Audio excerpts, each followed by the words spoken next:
Hello friends, आप देख रहे हैं आपका चैनल शेयर बाजार विद आयुष। और चलिए वीडियो को शुरू करते हैं। बात करेंगे इस वीडियो में ईक्यू लाइटिंग आईपीओ के पूरे डिटेल एनालिसिस के बारे में। तो दोस्तों, EQ lightings limited IPO open होने वाला है 6 जून से 8 जून 2023 के बीच में। कंपनी का आईपीओ अगले हफ्ते ओपन होगा और कह सकते हैं काफ़ी समय के बाद एक मेन बोर्ड आईपीओ आने वाला है जिसका नाम होगा ईक्यू लाइटिंग्स। कंपनी के बारे में दोस्तों सबसे पहले बात करते हैं। दोस्तों, जो कंपनी है वो 2016 में इनकॉर्पोरेट हुई थी और इनका काम क्या है? इनका काम है ये एलईडी बनाते हैं। एलईडी मतलब light emitting diode. LED lighting solutions company के द्वारा बनाया जाता है, प्रोवाइड किया जाता है। और कंपनी की करीबन जो जर्नी है वो पिछले 7 सालों की रही है, जिसमें कंपनी का फोकस इसी पर रहा है किस तरह से सस्टेनेबिलिटी और लो एनर्जी एलईडी प्रोडक्ट्स बनाया जाए ताकि जो भी इंडिया की सस्टेनेबिलिटी गोल्स हैं उसको ये मीट कर सके। तो ऐसा नहीं कि कंपनी को बहुत बड़ा एक्सपीरियंस है मार्केट का, 7 साल ही हुए दोस्तों इनको मार्केट्स के अंदर। बट स्टिल जो कंपनी जिस गोल से आई है वो ये गोल है कि किस तरीके से एक लो एनर्जी प्रोडक्ट बनाया जाए जो ज़्यादा एनर्जी भी कंज्यूम ना करे, इलेक्ट्रिसिटी जो लाइट है वो भी आपको सही दे, एंड डेफिनेटली कंपनी जो है इंडिया के सस्टेनेबिलिटी गोल्स को भी अचीव कर सके। तो ये बेसिकली जो इनका हम कह सकते हैं कि जो गोल है वो अचीव होना चाहिए। अब कंपनी के बारे में और थोड़ी सी चर्चा करें तो दोस्तों, कंपनी जो है उनका प्रोडक्ट पोर्टफोलियो में 3 कैटेगरी आती है। 3 कौन कौन सी है? एक दोस्तों आती है एलईडी लाइटिंग की, दूसरी आती है रेफ्रिजरेंट गैस लाइट्स की, एंड दोस्तों तीसरी आती है एबीएस की। तो 3 इनके प्रोडक्ट पोर्टफोलियो है जिसमें एलईडी लाइटिंग, रेफ्रिजरेशन लाइट्स और एबीएस। ये दोस्तों 3 कंपनी के प्रोडक्ट्स है। एबीएस फिटिंग्स कहा जाता है और कुछ अलग अलग प्रोडक्ट्स भी है, लेकिन मेनली कंपनी का इसी से रेवेन्यू जनरेट होता है। जो कंपनी का एलईडी वाला बिजनेस है, याद रखिएगा, वो 85% ऑफ द रेवेन्यू जनरेट करता है। कितना? 85%। जो कंपनी का रेवेन्यू आता है उसका 85% ये जनरेट करता है। कंपनी दोस्तों खुद ही ओरिजिनल डिज़ाइन मैन्युफैक्चरर है, खुद ही डिज़ाइन करती है, खुद ही डेवलप करती है, देन खुद ही मैन्युफैक्चर करती है, फिर उसको सप्लाई करती है अपने कस्टमर्स को।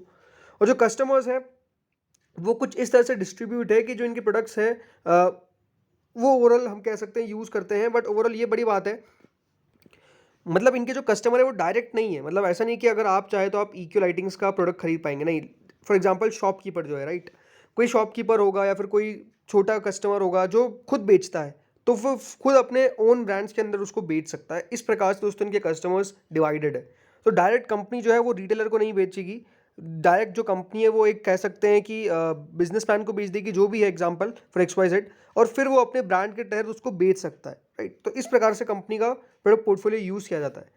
और जो कंपनी है वो वर्क करती है कस्टमर्स के साथ, डेवलप, मैन्युफैक्चर, सप्लाई प्रोडक्ट्स और डिज़ाइन करती है कस्टमर्स के लिए अलग प्रोडक्ट्स। अगर आपको डिज़ाइन भी कराना है तो कंपनी ये भी काम करती है, ठीक है। अब कंपनी के बारे में और समझे तो दोस्तों, कंपनी का जो फोकस है वो किस पे है? कंपनी का फोकस है किस तरह से ऑफर किया जाए प्रीमियम सेगमेंट, जिसमें lightings, fittings, fixture, accessories, components, ये सब कुछ आ जाए। जो कंपनी का प्रोडक्ट है वो कुछ इस तरह से डिज़ाइन और क्रिएट किया जाता है कि वो अपने अलग अलग कस्टमर के रिक्वायरमेंट्स, एक्सपेक्टेशंस को कैसे मीट कर सके। तो ये तो दोस्तों हमने कंपनी के बारे में समझा। अब कंपनी के कुछ स्ट्रेंथ बात करते हैं, कुछ रिस्क के बारे में बात करते हैं। So what are the key strength? Strength सबसे पहला तो यही है कि जो कंपनी मार्केट में अवेलेबल है, यहाँ पर इनकी ग्रोथ की प्रोस्पेक्ट अगर आप करके चलते हो तो डेफिनेटली बिल्कुल सही है, क्योंकि कंपनी ग्रोथ एक्सपेक्ट करके चल सकती है, कैप्चर भी कर सकती है ग्रोथ एलईडी मार्केट के अंदर। क्योंकि देखिए कंपनी का डाइवर्स प्रोडक्ट पोर्टफोलियो है, तो कंपनी का जो फोकस है वो हाई मार्जिन एरियाज पे ज़्यादा रहता है, कि जहाँ पे सबसे ज़्यादा कंपनी को देखिए प्रॉफिट होगा, जितना प्रॉफिट कंपनी का परसेंटेज ज़्यादा होगा उस पर कंपनी का फोकस ज़्यादा रहेगा। तीसरा क्या है कि इनके लॉन्ग टर्म रिलेशनशिप है इनके कुछ इंडस्ट्री कस्टमर्स के साथ। तो ये भी अपने आप में एक बहुत पॉजिटिव स्ट्रेंथ बात है। लेकिन एक और रिस्क भी यहाँ पे आ जाता है। अब वो रिस्क क्या है? तो पहला रिस्क तो यही है कंपनी का कि जो कंपनी है वो डिपेंडेंट है कुछ अपने कस्टमर्स के ऊपर। मतलब कुछ इस प्रकार से कस्टमर्स है जो कंपनी का मेजर कंट्रीब्यूट रेवेन्यू जो है वो जनरेट करते हैं। 20 ऐसे कस्टमर्स है कंपनी के जो कंपनी का मेजोरिटी ऑफ द जो रेवेन्यू है वो करते हैं। 85% तक दोस्तों कंपनी का जो रेवेन्यू है उनसे आता है। तो अपने आप में ये काफ़ी इंपॉर्टेंट बात है।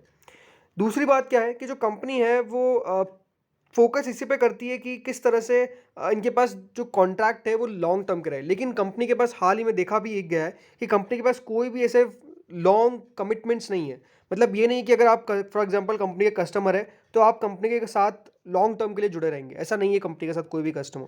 तो ये एक मेजर प्रॉब्लम हो सकती है, बिकॉज अगर याद रखिए 20 में से अगर एक भी कोई कस्टमर कंपनी का चला जाता है, राइट, तो अगर उससे मान लीजिए 5% ऑफ द रेवेन्यू भी जनरेट हो रहा था तो वो 5% ऑफ द रेवेन्यू भी चला जाएगा।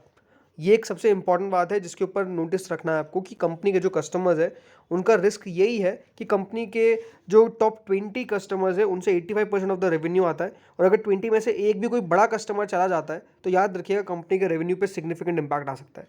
तीसरा एक और रिस्क जो मैंने इसमें समझा है आरएचपी में, वो साफ साफ यही है कि देखिए कंपनी जो है वो थर्ड पार्टी से अपने प्रोडक्ट्स को कभी कभार ले लेती है, राइट। फॉर एग्जांपल कोई भी सप्लाई कंपनी गुड्स ले रही है, तो अगर कंपनी को कोई भी रॉ मटेरियल्स भी चाहिए जो कंपनी थर्ड पार्टी से ले रही है, अगर रॉ मटेरियल सही टाइम पे नहीं आया, या फिर वो थर्ड पार्टी से कुछ गलत प्रोडक्ट आ गए, या फिर थर्ड पार्टी से डिले हो गया, डिसरप्शन आ गया कोई भी, तो कंपनी के लिए ये दिक्कत हो जाएगी कि वो अपने प्रोडक्ट्स को किस तरह से मैन्युफैक्चर करे। तो ये भी अपने आप में एक सबसे बड़ा रिस्क जो है वो यहाँ पर मिटिगेट करता है कि कंपनी को थर्ड पार्टी से ज़्यादातर प्रोडक्ट्स को परचेज जो रॉ मटेरियल उसको परचेज करना पड़ता है, जो अपने आप में एक मेजर फ्लॉ हो सकता है। बाकी ऐसा कोई खास इसमें रिस्क नहीं दिखते हैं। अब फाइनेंशियल समझते हैं, राइट। दोस्तों 31 मार्च 20 को कंपनी ने जो रेवेन्यू जनरेट किया था वो करीबन 221 करोड़ के आसपास का था। उस समय कंपनी का जो मुनाफा था वो करीबन 21 करोड़ के आसपास आया था। तो कंपनी ने करीबन 221 करोड़ का मुनाफा रेवेन्यू किया, 21 करोड़ का मुनाफा किया। उसके अगले साल दोस्तों कंपनी का जो रेवेन्यू है उसमें आपको कमी देखने को मिली। क्यों? जस्ट बिकॉज कोविड था, तो कंपनी ने वो कहा है साफ साफ कि मैक्रो इकोनॉमिक डेटाज उनको भी काफ़ी चैलेंजिंग थे, जो सेल्स नहीं हुई थी, तब भी उसमें कंपनी ने करीबन 214 करोड़ के आसपास का सेल्स कर दिया, देन 28 करोड़ के आसपास का मुनाफा जनरेट किया। तो यहाँ पर कंपनी का मार्जिन भी सुधरे थे। अगले साल दोस्तों जो कंपनी है उसने करीबन रेवेन्यू किया 334 करोड़ का, और 50 करोड़ 52 लाख का कंपनी ने जो प्रॉफिट है वो जनरेट किया। तो अपने आप में काफ़ी बढ़िया था। और उसके बाद दोस्तों जो कंपनी ने 31 दिसंबर 2022 तक के नंबर्स निकाले हैं उसमें 332 करोड़ तक का कंपनी ने रेवेन्यू जनरेट कर लिया है, और करीबन 51 करोड़ 35 लाख रुपए तक का कंपनी का जो मुनाफा है वो आ चुका है।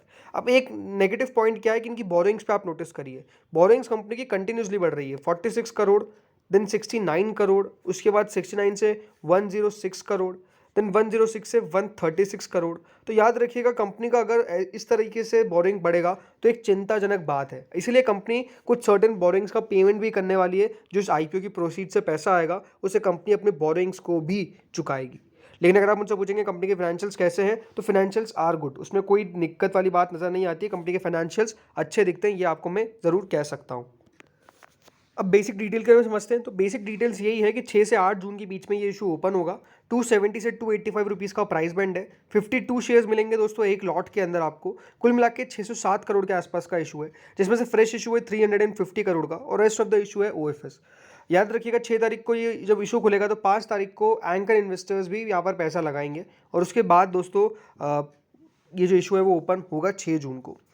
इंपॉर्टेंट यही है कि क्या इस आईपीओ में पैसा लगाना चाहिए। देखिए ये मेरा पर्सनल ओपिनियन है, आपको पहले ही कहता हूँ कि आपको फाइनेंशियल एडवाइस जो भी लेनी है आपके फाइनेंशियल एडवाइजर से लीजिए। ये सिर्फ मेरा पर्सनल ओपिनियन है जो शेयर कर रहा हूँ। देखिए कंपनी बढ़िया है, अगर आप इसके कोई नेट टू नेट पीए ढूंढने जाएंगे तो मार्केट्स में ऐसे आपको अवेलेबल देखने को नहीं मिलेंगे। लेकिन अगर ओवरऑल इंडस्ट्री में देखा जाए तो डिक्सन है, राइट, सिरमा टेक्नोलॉजीज़ है, ये सब आपको इनके देखने को मिल सकते हैं। कंपनी के peer to peer competitor Elin electronics जो हाल ही में एक इशू आया था, लेकिन ऐसे डायरेक्ट कंपटीशन नहीं है, राइट। कंपनी जिस प्राइस बैंड पे अपना आईपीओ लेकर आ रही है वो बहुत ज़्यादा वैल्यूएशन नहीं दिखता है, राइट। कंपनी ने फेयरली प्राइस हम कह सकते हैं। ये ज़रूर है कि बहुत बड़ी लिस्टिंग इनकी एक्सपेक्टेशन करके नहीं चलना चाहिए, बट हाँ मुझे लगता है कि कंपनी दमदार दिखती है, कंपनी बढ़िया दिखती है। दूसरी बात यही है, एक अच्छी पॉजिटिव बात यही है कि जो कंपनी जिस सेगमेंट में एलईडी के, वहाँ पर ग्रोथ कंपनी बिल्कुल ला सकती है, इसमें कोई दोहराई नहीं है। तो अगर ग्रोथ ला सकती है तो बिल्कुल एक अच्छी कंपनी हो सकती है। बट ये बात ज़रूर है, जैसे मैंने कहा, कुछ रिस्क है। तीसरी इंपॉर्टेंट बात क्या है कि कंपनी अपने मार्जिन्स के ऊपर किस तरह से काम करेगी, राइट। अगर कंपनी अपने मार्जिन्स को लगातार इंक्रीज करती गई तो बहुत बढ़िया है। लेकिन क्योंकि कंपनी ने ये भी कहा है कि काफ़ी समय हमको मैक्रो इकोनॉमिक चैलेंजेस जो है वो डेफिनेटली फेस करने पड़े, लेकिन अब ये कह रही है कंपनी की जो इंडस्ट्री है वो ग्रोथ करेगी। और दूसरी बात कंपनी का मानना यही है कि यहाँ से जो इंडस्ट्री है वो काफ़ी तेज़ी से ग्रो करेगी, और अच्छी एक्सपेक्टेशन लगा के चल रही है कंपनी की। यहाँ से जिस तरह से इकोनॉमी में फिर से आपको एक रीबाउंड देखने को मिल रहा है, और जिस तरह से इकोनॉमी बढ़िया कर रही है, उसका साफ साफ इम्पैक्ट जो है वो आपको कंपनी के आने वाले फिनेंशियल्स पे भी देखने को मिल जाएगा। तो अगर कंपनी इस प्रकार की बात करती है तो इट्स वेल एंड गुड, उसमें कोई दिक्कत वाली बात नहीं है।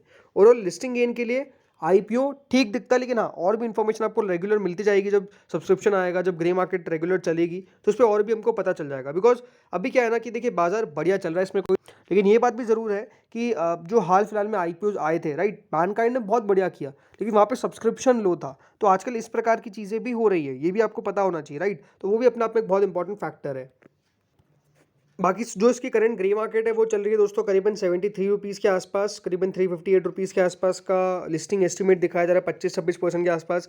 2-3 और जगह मैंने ग्रे मार्केट चेक करी थी तो कई जगह 90 रुपीज़ प्लस भी चल रही है, राइट। तो 90 रुपये के ऊपर भी ग्रे मार्केट ट्रेड कर रही है, जो अपने आप में बेहद शानदार है। बट देखते हैं कि अभी ग्रे मार्केट एक्टिवली ट्रेड कितना करती है, कितना एंकर इन्वेस्टर्स है। तो देखिए एंकर इन्वेस्टर्स ठीक ठाक सब्सक्राइब कर ही देंगे, कोई दिक्कत वाली बात नहीं है वहाँ पे। बट ये बात है कि सब्सक्रिप्शन ओवरऑल कितना निकल के आता है वो भी काफ़ी मैटर करता है। तो इस वीडियो में इतना ही था, होपफुली बढ़िया लगा होगा। Thank you friends for watching.